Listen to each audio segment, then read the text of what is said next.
Hello, I'm Philippa, and this is day 12 of 365 days of the year-long reading plan of the Bible. So I started here today, day 12. Jacob and Canaan and his son Joseph has a dream that his brothers he has a dream that he is favored by God, and his brothers don't like this, and they cast him. They leave with their flock. He follows them, and they make a plan to kill him, but they don't, and they basically cast him into a pit in the wilderness because they said we shouldn't kill him because he's our brother. And then he is sold to the Ishmaelites and brought into Egypt. He takes refuge and he lives with the Pharaoh. And Joseph is falsely accused by the Pharaoh's wife. She came on to him, he refused her, and then she falsely accuses him of coming on to her. He gets sent to prison. And in prison, there is a butler and a baker of the Pharaoh who are also imprisoned, and they have a dream. And this is them talking to Joseph, and they said unto him, we have dreamed a dream, and there is no interpreter of it. And Joseph said unto them, do not interpretations belong to God? Tell me them, I pray you. This is an interesting little point, because I almost see it as in when you have a dream or you have a thought, you can ask God for interpretation, or for somebody like Joseph, who is saying that he is essentially the vessel for interpretation. And so for the butler, he interprets his dream that he will be forgiven by the Pharaoh, and for the baker, he says that the dream means that he will be essentially beheaded and he will die, which essentially ends up happening. So then the Pharaoh also has a dream, and the butler who has gotten out of prison mentions that in prison Joseph helped him interpret the dream, and he can also help the Pharaoh interpret the dream. So Joseph gets released out of prison, and he gives the Pharaoh counsel.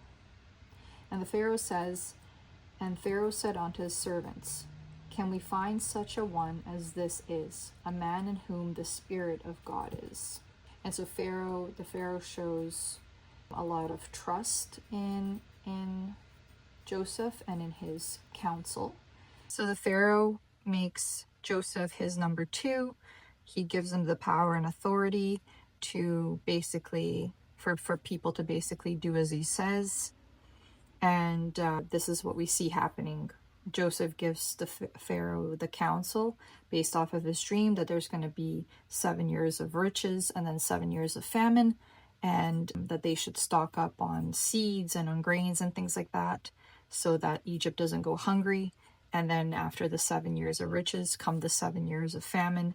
And during that time, people, of course, are, desperate for food, and they come to Joseph, and it says in verse 48, and he gathered up all the food of the 7 years which were in the land of Egypt, and laid up the food in the cities. The food of the field which was round about every city laid he up in the same. And then in 56 it says, and the famine was over all the face of the earth, and Joseph opened all the storehouses and sold unto the Egyptians, and the famine waxed sore in the land of Egypt. And all countries came into Egypt to Joseph for to buy corn, because that the famine was so sore in all lands. And so this is interesting too, because one interpretation could be, yes, he interpreted this dream and he predicted that he interpreted the dream and said that there's going to be a famine, and advised and counseled the Pharaoh, and then they prepared for the famine, and they were able to prevent people dying from a food shortage.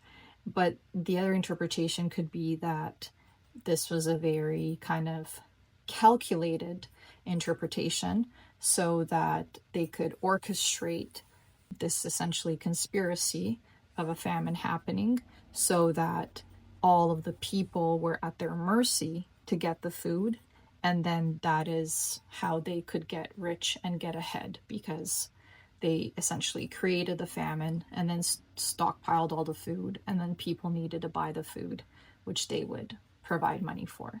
So I'm not saying that that's the case, but I'm saying that you could look at it in two different ways. As always, I'm always open to comments and interpretations.